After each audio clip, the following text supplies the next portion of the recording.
వ్యాధి పేరు చెప్పి మందు అడిగాడు. అతను ట్యాబ్లెట్ ఇచ్చాడు.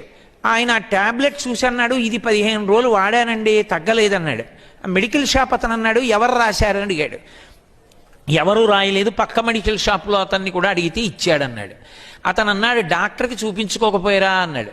అంటే అతను నవ్వేసి, ఇంకేదైనా ఉంటే ఇద్దరు కాస్త చీప్గా ఉన్నది అన్నాడు.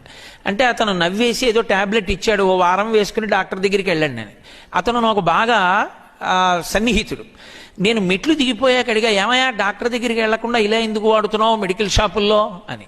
అతను అన్నాడు నాతో, డాక్టర్ గారి దగ్గరికి వెళితే 200 ఫీజు, బోల్డ్ అన్ని టెస్టులు, కోటేశ్వరారు కొడుకు తెల్లవారితే ఎంసెట్ రాశాడు, వాడికి ఇంజనీరింగ్ ఫీజు కట్టాలి, పుస్తకాలు కొనాలి, ఇన్ని చేయించుకుంటే ఎక్కడి నుంచి వస్తుందండి, అదే తగ్గిపోతుంది, పర్వాలేదు లేదు, అందుకే ట్యాబ్లెట్ మెడికల్ షాప్లో అడిగానన్నాడు.